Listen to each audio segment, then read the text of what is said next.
Dando continuidade, então, ao nosso projeto, hoje eu vou conversar com a Yalorixá Betinha de Oxum, que é sacerdotisa do Ilê Axé Alade Omi Yalê. Mãe Betinha, muito obrigado pela sua participação. Eu que agradeço ao senhor pelo convite, né, e por podermos falar também sobre um tema que é tão atual e tão difícil, apesar de ser um tema antigo e recorrente. Mas muito obrigado por dar esse espaço à nossa religião. Imagina, é um prazer tê-la aqui. Eu estou fazendo a entrevista, então, com vários líderes de várias religiões e estou fazendo sempre as mesmas perguntas para todos. Claro que eu posso mudar um pouquinho a forma de apresentá-las, mas eu começaria lhe perguntando o seguinte: na última encíclica que o Papa Francisco publicou, que ele chama de Fratelli Tutti, ele chama a atenção para uma recomendação de Francisco de Assis, no sentido de se evitar toda forma de agressão ou contenda e também viver uma submissão humilde e fraterna, mesmo com quem não partilhasse a nossa fé. Qual tem sido, então, nos últimos tempos, a atitude do candomblé e das demais religiões de matriz africana que professa outra fé? Então, essa questão de estarmos sempre respeitando, né, tolerando, na verdade, é um respeito mútuo em relação às outras religiões. Hein? Mas tudo começa dentro da própria IBE, da sociedade em que nós nos encontramos para fazer os nossos rituais e nossos cultos. Desculpa. Dentro do candomblé, nós temos o hábito, nós temos por princípio respeitar o direito individual de cada pessoa, ou seja, você é como você é, e nós o respeitamos da forma que você se apresenta. Se você independente da cor do cabelo, da cor dos olhos, da cor da pele, independente da sua condição, opção sexual, o candomblé é uma religião que agrega todas essas pessoas. Então, começa dentro da própria IBE, da própria sociedade. E nós, durante esses anos, né, que estão se passando, que nós sofremos muito preconceito, muita intolerância religiosa, mas sempre em conversas internas procuramos mostrar um lado oposto. Nós nos defendemos, queremos que nos respeitem, mas nosso princípio é de respeitar e agregar todas as pessoas. Nas nossas festas ritualísticas, nós recebemos pessoas distintas de todas as religiões, né? E até aqueles que não são adeptos de religião alguma. E nós respeitamos todas as pessoas. Então, o princípio nosso é esse, é respeitar as pessoas da forma que elas se apresentam, que elas querem ser respeitadas, independente da sua fé professada. Eu acho que essa questão foi muito bem colocada, porque nós temos que nos amar mutuamente, não é? Não é só um princípio cristão, mas é um princípio de todas as religiões. Você olhar o seu próximo com a si mesmo, você respeitar e você ter esse carinho em querer cuidar das pessoas como você quer que cuide de você. Se nós fizermos esse papel, será muito mais tranquilo e o nosso convívio interreligioso vai ser muito mais adequado. Com certeza. Numa outra passagem, o Papa menciona que há ou pode haver um certo desejo de domínio sobre os outros, e isso costuma quebrar a harmonia de convívio entre as pessoas. Quer dizer, porque eu quero dominar o outro, eu acabo impondo a minha vontade. Qual que seria, na sua opinião, a relação desse desejo de domínio com a intolerância religiosa? É difícil, né? Mas a gente tem que falar sobre esse assunto. Nós vivemos num Estado laico em que todos nós temos o direito de ir e vir e professar a fé que nós quisermos professar. E nós vivemos isso apenas, na grande maioria das vezes, na parte teórica ou parte escrita, mas na prática isso não acontece de fato, né? E essa imposição de algumas religiões, ou de alguns pensamentos, ou de alguns pensadores em relação aos outros, né? É muito difícil de você lidar com isso, porque todos nós temos pensamentos, temos objetivos, nós temos princípios religiosos diferentes, né? E já vivemos muitas vezes, muito tempo nós do candomblé, tendo como referência a nossa religião, a minha religião, sobre o jugo, não é? Da religião cristã, da cultura judaico-cristã, na verdade, uma cultura ocidental, que nos vê como pessoas que fazem um culto, né, estranho, diferente, mas que não aceitam esse tipo de condição. Cada ritual, cada religião, cada culto é feito e professado de forma diferente. Não é porque nós temos diferenças que nós também não acreditamos em Deus, em Obatalá, enfim, o nome que quisermos dar para o nosso ser superior, nosso Deus. E essa questão da imposição do desejo, da vontade de alguns ou de algumas religiões é muito difícil lidar com isso, mas nós temos batido na mesma tecla de querer fazer com que todos se respeitem, não é? Que volta a falar sobre a questão de respeito e de dignidade, para que a vontade individual prevaleça, não é?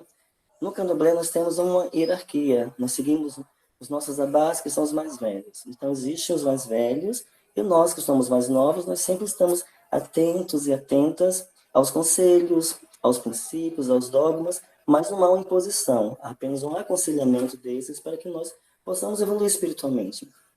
Eu acho que tudo deveria ser assim, sem imposição, sem imperialismo do pensamento, não é? Ou de um desejo religioso para que domine todos os outros, e que se cada pessoa tiver o seu pensamento livre e tiver sua opinião formada sobre a religião, sobre como deve segui-la, será muito mais interessante, porque não cai nesse erro de seguir cegamente um pensamento, né, que seja imposto por alguém. Então, essa imposição do desejo individual é muito complicado e nós temos visto alguns exemplos disso nos últimos tempos, né? Mas o ideal é que cada pessoa tenha em si os seus próprios princípios e siga a sua religião da forma que lhe convier melhor. Esse respeito às abás, quer dizer, as pessoas mais antigas do núcleo, né, é uma característica que vem dos povos africanos, não é, Mãe Sim, Betinha? E sim. esse aspecto relacionado com o culto no Brasil, num período em que o Estado tinha uma religião oficial, Sim, certamente colocou o candomblé numa posição bastante complicada, né? exatamente. Então, logo lá no início, quando vieram, né, os primeiros escravos, né, essa diáspora toda, o que aconteceu?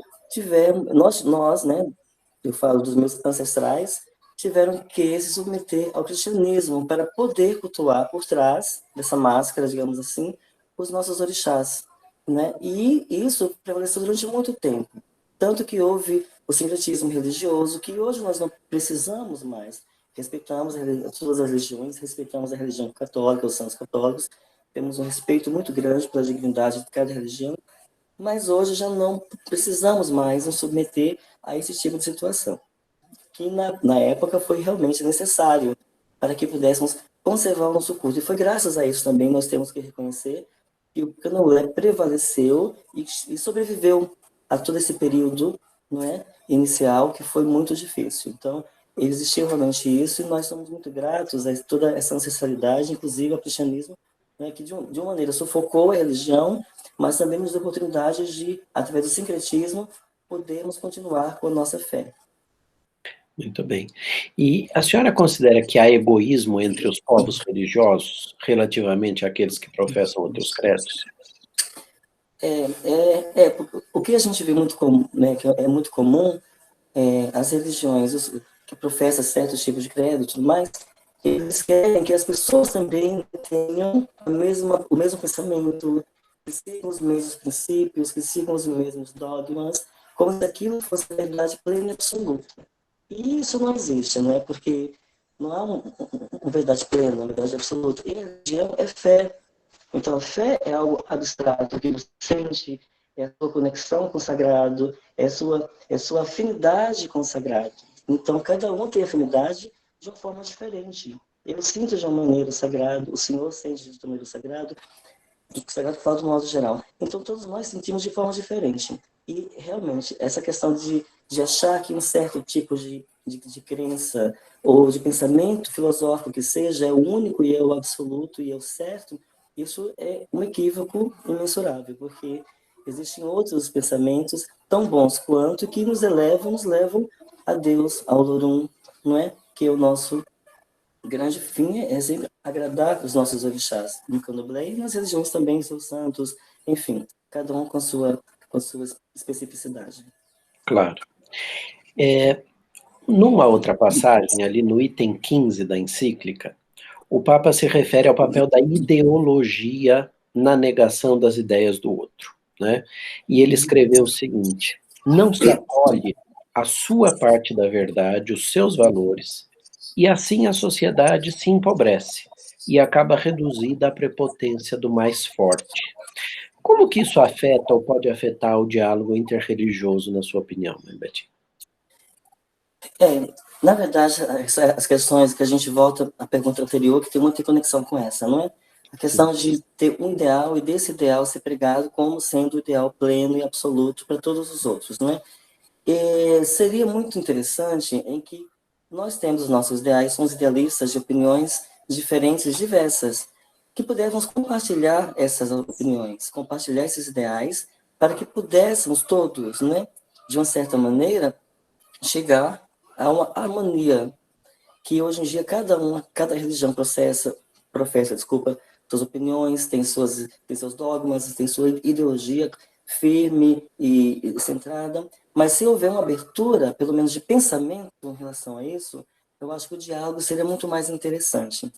Se eu tenho os meus ideais, o senhor tem os seus ideais, e outras pessoas de religiões diversas também têm seus ideais, ou seus pensamentos específicos, se nós abrirmos um pouco esse leque para uma conversa desprovido mesmo de todas essas questões, nós conseguiríamos chegar a um ponto comum, pelo menos uma questão de respeito, de harmonia, dessa questão de estar junto, falando sobre uma questão da religiosidade, sem que eu queira que o senhor aceite aquilo que eu estou lhe propondo. Então, a partir do momento que eu preciso que as pessoas aceitem, que as pessoas sigam piamente aquilo que eu falo, como sendo a única verdade, isso realmente faz com que haja uma distorção muito grave, né, na religiosidade. Ou seja, eu estou pedindo que a outra pessoa tenha uma experiência única consagrada, porque eu estou impondo apenas a minha experiência. E isso, com certeza, vai refletir muito mais além nas questões interpessoais e interreligiosas. Uhum. A minha disciplina na Faculdade de Direito é uma disciplina que se chama Direito Internacional Privado, né? Nós lidamos com questões contratuais, de casamento, questões civis, Sim. mas na esfera transfronteiriça, quer dizer, pessoas de origens diferentes ou vínculos de origens diferentes. E eu queria lhe propor aqui 3 paralelos. No primeiro paralelo, eu estou pensando numa pessoa que se converte para um outro credo por livre e espontânea vontade, né? E essa pessoa se assemelharia, no meu modo de ver, a um migrante voluntário. As coisas não estão boas aqui, eu quero tentar minha vida ali no outro país, numa outra cultura, numa outra realidade. No segundo paralelo, eu queria imaginar aqui um fiel que é perseguido por suas convicções, né? Algo que as pessoas que cultuam o candomblé sofreram tanto no passado. Até hoje saiu uma notícia sobre a devolução de objetos que tinham sido confiscados no Rio de Janeiro, Sim. dos templos religiosos, ou ir para um museu, etc. E essas pessoas, então, se assemelhariam ao refugiado, que é aquele migrante forçado a sair de uma região, seja por conta da sua raça, da sua etnia, da sua opinião política, da sua opinião religiosa, da sua opção sexual, etc. E no terceiro, eu queria fazer um paralelo aqui entre um fiel que é forçado a mudar de religião. Ele é forçado a mudar ou ele é até forçado a abandonar a sua fé, para assumir o agnosticismo ou o ateísmo, como às vezes a gente já viu na história acontecendo em alguns países, né? E ele se assemelharia, no meu modo de ver, àquele ser humano traficado, aquele ser humano que é preso e que vai ser usado pelas quadrilhas ali em finalidades distintas. Em todas essas situações eu vejo mudança, mas a mudança se diferencia essencialmente em cada uma pela causa da mudança, né? Como que a senhora analisa essas condições a partir dos ensinamentos do candomblé e da ideia que o candomblé professa de tolerância religiosa? Então, o candomblé é uma religião que sempre, né, me fascinou muito pela questão não só ritualística, mas a questão de pensamentos, né? A minha família é católica, a minha avó era católica, mas frequentava também um terreiro, como a gente chama de candomblé, e eu cresci, né, no catolicismo, mas ouvindo também as questões do candomblé e aprendendo a respeitar os orixás também, né? Migrei por conta de uma parte da família, também conheci o protestantismo, que é uma parte também da família, né, também professa fé protestante, E é muito interessante porque no candomblé nós não impomos, nós temos os dogmas, os nossos princípios, nossos preceitos, nossos tabás, mas as pessoas são livres para poder ir e vir. Ou seja, nesse primeiro exemplo, se a pessoa não se sente mais à vontade, se no candomblé, se não se encontrou, não teve afinidade, não é o lugar, o ambiente que ele quer, ou que ele se sente propício para desenvolver a sua fé, ele está sempre liberado para ir. É tanto que as nossas portas, dos barracões, as festas, ficam sempre abertas, não é nada escondido. Então, nós respeitamos também a opinião e o desejo de cada pessoa nesse sentido, não é? Eu vou pular um pouco o segundo exemplo para conversar, para falar sobre o último, que eu achei interessantíssimo. A pessoa que se sente, né, refém de uma situação por conta de ter que abandonar a sua fé, que ele gosta, que tem afinidade, para professar uma outra, né, por algum motivo que seja ele qualquer.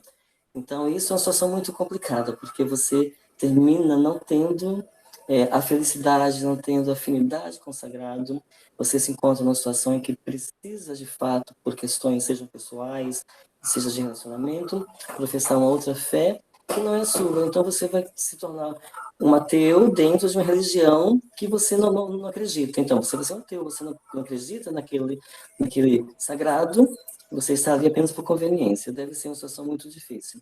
Mas o segundo exemplo da intolerância de fato, que nós sofremos no passado e que constantemente há episódios muito difíceis de lidar, né, por ignorância das pessoas, por achar que o nosso ritual, aí vem a questão do satanismo, e nós nem temos nem anjos e nem demônios no candomblé. Nós temos o sagrado, orixá, a energia da natureza, isso é o que nos rege. Então é muito complicado para nós ainda até hoje ter que sair, ter que professar nossa fé, ter que usar nossas indumentárias, nossos fios de contas, a nossa roupa africana, e as pessoas ainda nos olham, uma grande parte ainda com maus olhos, não é? Como se nós fôssemos, como se nós fôssemos ofensivos de uma certa maneira a essas outras religiões ou as pessoas que têm fé ou que professam outros tipos de fé. Então, é difícil, a intolerância existe até hoje, sim. Eventualmente eu sofro também por conta disso, né? Não de uma forma muito agressiva, porque eu já tenho uma casa, né? Já sou uma pessoa conhecida, mas no início era muito mais difícil, como foi lá no passado com os nossos ancestrais também. Muito bem. E o candomblé tem um conceito de estrangeiro, de estranho ou de diferente? Não, nós recebemos todas as pessoas com muito carinho. Eu costumo falar que aqui em casa tem os filhos de santo e tem os amigos do axé. O que são os amigos do axé? São pessoas de outras religiões, geralmente são do catolicismo, que frequentam o candomblé, que vêm em nossas comemorações e que até participam de alguns rituais específicos religiosos nossos, né? Que são os estrangeiros, digamos assim, que vêm de outros lugares para poder nos visitar ou para poder até mesmo cuidar-se no candomblé de uma certa maneira, mas que são recebidos com muito carinho, são recebidos com muito respeito. Eu sempre respeito o que eles pensam, a religião deles, a sua crença, não é? E isso não nos distancia. Pelo contrário, isso sempre nos aproxima cada vez mais, porque esse respeito mútuo, essa dignidade que eu tenho para com eles, e que já me visitam há mais de 15 anos, são pessoas que eu tenho um carinho enorme e que se sentem bem aqui em casa, né? Esses estrangeiros que vêm eventualmente, são pessoas muito queridas. Então, nós não temos nenhum tipo de problema quanto a isso. E não há uma exigência também, né? Que já conversamos sobre isso, sobre ideologias, né, de ter que vir para o terreiro de candomblé e ter que ficar, ter que ser iniciado e se tornar um membro da EBE, da sociedade, não. Essa imposição realmente não existe, não deve existir, né, porque a pessoa tem que sentir a vontade e até mesmo para que ela possa opinar, para que ela possa estar à vontade para poder fazer parte da EBE ou não, como um filho, como uma pessoa pertencente realmente àquela religião. Então, eu deixo sempre muita vontade de todas as pessoas para que elas possam ter essa decisão, e tem uma grande parte aqui que são, como eu te falei, amigos do axé, que nos visitam, nos frequentam a casa, mas que não são da EBE ou que não são iniciados no candomblé. Tá, e aí o iniciado, ele é chamado, então, de filho de santo, é isso? Isso, Iaô, né? Tá. A gente tem o que frequenta a roça, o que vem frequentando no começo chama-se de Abiã, que são os não iniciados. Quando se inicia no candomblé, são os Iaôs. E quando toma as suas obrigações, até a obrigação de 7 anos, que é o do IG, ou OIE, como é comumente chamado, aí torna-se um EBAME da casa. O EBAME é uma graduação como se fosse uma maioridade. Chegou aos 18 anos, então ele realmente tem uma liberdade maior para alguns tipos de funções dentro da roça. Ah, ótimo. É bom a gente esclarecer, porque nem todo mundo conhece, então por isso que eu fiz a pergunta. E do ponto de vista do candomblé, a quem que nós devemos dedicar o melhor tratamento possível? Vou fazer a pergunta por outras palavras. Sim. Há ou deve haver algum limite para o amor entre os seres humanos ou para o acolhimento do indivíduo pela estrutura da sua roça? Não tem limites. Eu acho que o limite deve ser... Eu sempre penso que o limite e o respeito estão sempre andando juntos, né? Então, o amor, o afeto, o carinho, isso é feito com todos indistintamente, não é? E é uma roça grande, tem muitos filhos, muitas pessoas que frequentam, a sacerdotisa, o sacerdote, a orixá, o babalorixá, tem que ter uma questão emocional, psicológica muito bem tranquila e resolvida para poder acolher todos, sem que haja uma diferença, né? Sem que haja distinção entre as pessoas. Mas o amor, ele tem que ser limitado, porque se você limita o amor, se você limita a sua atenção em qualquer momento que seja da sua vida, você acaba fazendo tudo como se fosse automaticamente, né? E eu gosto muito de fazer tudo com amor ao sagrado, com amor ao filho que está fazendo as obrigações, com amor ao amigo do axé que vem nos procurar. Então, eu acho que o princípio do amor, ele é muito importante. Claro que ele tem que vir também com o limite, para que não se perca essa linha tênue. Você tem que amar, mas você também tem que disciplinar. O amor e a disciplina tem que andar sempre juntos. E esse equilíbrio a gente só consegue com o tempo e com a maturidade mesmo. Certo. E na estrutura da sua casa, então, a senhora é a sacerdotisa, é a líder suprema, vamos dizer assim, da sua roça. Isso. Aqui na roça eu sou sacerdotisa, não é? O meu filho agora, que tomou as obrigações de 7 anos, ele foi sentado como o meu sucessor, mas me ajuda muito, mas eu sou a sacerdotisa e que defino a parte ritualística, essa questão sou eu que faço aqui na roça, aqui em casa. Tá. E a sua formação foi feita aqui em São Paulo, a sua iniciação, como é que foi? Sim, eu fui iniciada pelo pai Carlito do Chumarema, Carmen de Oxum, do Leolá, ao minha tia Poaracá, que é uma casa antiga, né? Sou neta do Tatapécio de Xangô, que já faleceu tem alguns anos, e a nossa raiz vem do Leolá. Então, fui iniciada aqui em São Paulo. Eu estou, na verdade, com meu pai, o tempo total, eu estou com ele há 27 anos, que é uma longa vida, né? Uma longa jornada. Nunca saí da casa, sempre, desde a casa antiga, que ele migrou para o barracão onde está agora. Eu o conheci lá, né, no barracão antigo, e estou com ele até hoje, com minha mãe Carmen, com meu pai Claudinho, que é o babá Ebé da Roça, enfim, com todos meus irmãos tão queridos da Ebé do Leolá. Então, fui iniciado aqui em São Paulo também. Ah, também. E eu queria lhe perguntar agora o seguinte, o que a senhora entende por tolerância? Então, a tolerância é exatamente o respeito que o indivíduo tem que ter para com o outro. Ou respeitar o quê? Respeitar as ideias, respeitar o pensamento, respeitar a ideologia, respeitar a questão individual de cada ser humano, né? Para que se possa viver bem em comunidade. A palavra tolerar parece um pouco pesada, né? Eu tenho que tolerar você. Então, as pessoas às vezes pensam que tolerar é você suportar. Também é isso. Mas é, sobretudo, você respeitar. Você querer conviver em sociedade de uma forma harmônica. Se todos se tolerassem, se todos tivessem respeito um para com o outro, respeitassem a cor do cabelo, a cor da pele, a roupa, e não olhasse para esses detalhes como se fosse algo agressivo, algo que os distanciasse, mas como se fosse uma expressão de vida de cada ser humano, eu acho que seria muito mais interessante. Então, se nós nos tolerássemos, nos respeitássemos, nós pudéssemos compartilhar até mesmo dos nossos pensamentos, sem que fôssemos ofensivos um para com o outro, a vida seria muito mais interessante. Viver em sociedade já não é tão simples, não é? E que se tivéssemos esse respeito todo, seria muito melhor. O convívio seria mais fácil para todos nós. Com certeza. E muitas vezes, pelo menos no direito internacional privado é assim, eu muitas vezes tenho que aplicar a lei de um outro povo para resolver um caso aqui no Sim, Brasil.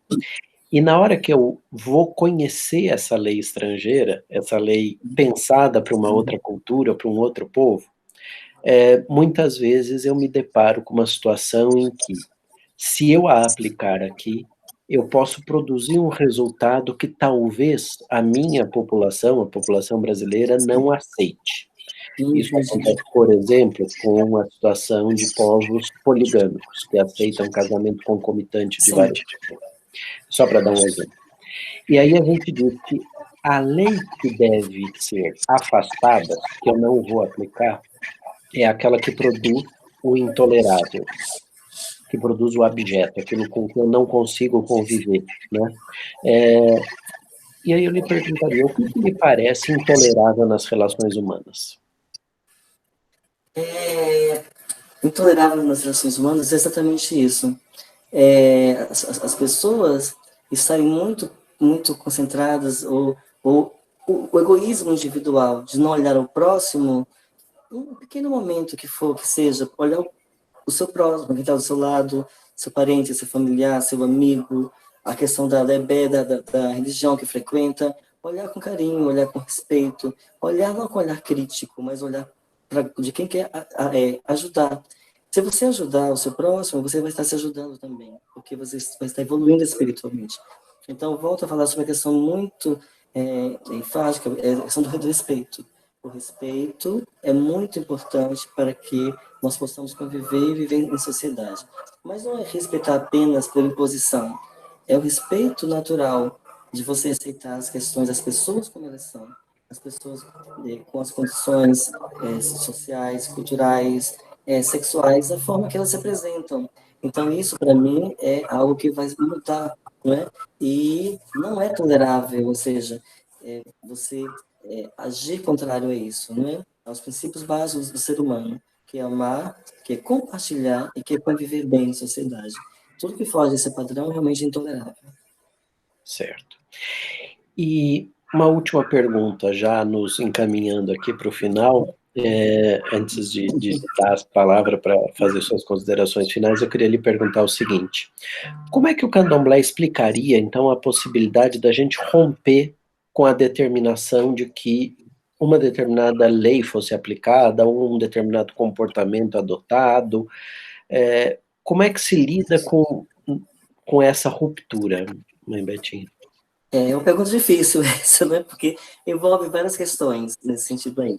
Que o candomblé, bem como outras religiões, nós temos, como eu falei, nós temos nossos dogmas, nós temos os nossos princípios, e temos uma questão cultural também que não se rompe tão facilmente, né? Que já vem desde a nossa ancestralidade, então são questões muito difíceis. Por exemplo, a gente tinha uma questão muito antiga, que é a questão do matriarcado, né? Sempre se via as Yalorixás comandando os terreiros, as roças de candomblé, e depois de algum tempo, os homens também assumiram essa posição, né? Com a questão dos babalorixás e tudo mais. Então, rompeu-se um pouco, né? Respondendo essa pergunta, essa questão, né, antes era inadmissível, né? Era uma coisa que era muito difícil de você ter, e de você admitir babalorixás por ser uma religião originalmente matriarcal, não é? E o candomblé, ele tem também seus dogmas e tem essa questão cultural até hoje. É muito complicado porque a gente prega também a igualdade. E partindo do princípio que nós pregamos a igualdade, nós temos também que aceitar essas questões dessas culturas, sejam elas quais forem, em que nível forem. Se nós pregamos ser a pessoa que está ao meu lado, aqui na roça, os meus irmãos, enfim, ser igual a mim, então eu tenho também que respeitar como um todo essa situação deles. Então, existem questões que são muito difíceis, como eu falei, dentro do candomblé, como tem outras religiões também, mas de uma grande parte nós somos muito mais abertos, a cabeça é muito mais aberta. Eu acho que o candomblé é uma religião que se adequa muito bem a tudo isso, né? As pessoas com seus pensamentos, com suas condições, suas opções. Então, ele absorve, ele aceita todos os tipos de ideologia de pensamento no mesmo lugar, não é? e direciona isso para algo que seja melhor, algo que seja razoável e que seja tolerável também, para que não haja essas rupturas e essas situações todas. Agora eu vou lhe fazer uma pergunta a partir da sua resposta, essa questão do matriarcado, que sempre foi uma coisa Sim, muito forte na cultura africana e no candomblé, e que algumas casas na Bahia ainda mantêm de sim, forma muito forte, seja pela linha de sangue, como por exemplo o Gantuá ou o Alaqueto, né? E outras casas, como o Ilhéaxa ou Poafonjá, em que a escolha da sacerdotisa, da Yalorixá, é feita por jogo de búzios. sim, Curiosamente, um jogo de búzios lido por um babalorixá, né? sim, Pelo sim, menos pelo que eu consegui depreender da uhum, leitura de vários textos que eu andei lendo por conta da minha pesquisa, é sempre um homem que lê o jogo de búzios para escolher a próxima Yalorixá, que não precisa ter naquela casa um vínculo de sangue sim. com a sacerdotisa anterior, com a Yalorixá anterior. Essa ruptura se dá mais ou menos quando? Essa possibilidade dos homens assumirem essa função, a senhora tem ideia, mais ou menos? Isso foi muito antigo. Na verdade, começou lá atrás, se não me engano, com o pai Joãozinho da Gomeia, né, que até tem um documentário que recentemente fizeram a respeito disso daí, em meados dos anos 30. Então, já tem algum tempo que se tem, eventualmente, um babalorixá assumindo um terreiro de candomblé. Na época foi muito criticado, na época foi rejeitado até essa possibilidade, mas ele conseguiu manter-se firme e abriu esse espaço para, hoje em dia, muitos babalorixás, que são pessoas muito competentes, babalorixás que se respeitam. Meu pai Carlito é uma pessoa que eu amo muito e é de uma sabedoria, de uma inteligência impressionante. Então, pai Claudinho também, Babá Bebê do Leolá, são pessoas que eu admiro muito, que eu amo muito. Então, essa ruptura se deu nesse período. Só que tornou-se em evidência bem depois, né? Anos e anos depois. Na verdade, isso vem, acho que uns 40, 30 ou 40 anos que os babalorixás tiveram uma expressão muito grande, uma expressão enorme no sentido de é como se tivesse que provar competência, não é, em dirigir uma roça de candomblé, o que realmente não se faz, porque não se faria necessário, haja vista que nós pregamos a igualdade. Então, a igualdade também vem desse princípio. Independente da questão cultural do matriarcado, tanto homens como mulheres têm competência para poder, e são iguais nesse sentido, de assumir uma casa e de levar a Ebel, terreiros de candomblé, sem nenhum tipo de dificuldade ou de problemas. Mesmo porque nas casas grandes também, as orixás contam com o suporte das EBAMs, dos herdeiros, enfim. Tem pessoas que têm cargo, que têm postos dentro da casa, que ajudam na organização, na administração e nos rituais também. Porque, como falo, né, ninguém faz candomblé sozinho. Nós sempre precisamos do nosso irmão, do nosso pai, da nossa mãe, do nosso próximo, para nos ajudar a fazer o candomblé. Por isso que a EBE, a Sociedade Candomblé, é tão unida por conta disso. Muito bem, eu conversei aqui com a Yalorixá Betinha de Oxum, sacerdotisa do Ilhéaxé, Aladeomi Yalê. Mãe Betinha, eu deixo agora a palavra com a senhora para suas considerações finais, mas eu queria antes agradecer imensamente a sua disposição de conversar conosco e de participar dessa iniciativa que eu acho que é importante para que todos nós tenhamos conhecimento sobre várias das religiões. Claro que eu não posso abarcar todas, seria inviável, mas pelo menos aquelas que no Brasil tem uma maior adesão da população, eu acho que eu consegui reunir nesse seminário e fico muito feliz de poder contar com a sua participação. Eu que agradeço, em primeiro lugar, ao senhor, doutor Gustavo, por esse convite. É muito importante mesmo abrir esse leque para falar sobre esse tema, para falar sobre religiosidade de vários pontos, ou de vários temas, e isso foi muito bom. Eu fiquei muito honrada, muito agradecida, e precisamos, sim, de homens, de pessoas como o senhor, que possam nos apoiar e que possam levar para a população, não é, desmistificando essas questões da religiosidade, não é, e levando mais ainda essa cultura de alegria, de respeito, não é, da religiosidade que vem para agregar, e não para separar ou provocar situações constrangedoras, né? E fazendo esse paralelo, quero agradecer, né, ao senhor e também dizer que o candomblé é uma religião ancestral muito antiga, é uma religião que veio, né, com matriz da África, mas uma religião brasileira, com matriz africana, E nós passamos por nossos ancestrais passaram por muitas dificuldades, para que eu pudesse hoje estar aqui falando com o Senhor, falando sobre esse tema, falando sobre a minha religião, e me orgulho muito. Então, eu quero muito agradecê-lo e dizer que nós, o Candomblé, nós respeitamos a todos. Nós respeitamos os pensamentos, as ideologias, nós respeitamos a crença, o credo, as condições, as opções de cada pessoa. E nós estamos aqui para agregar.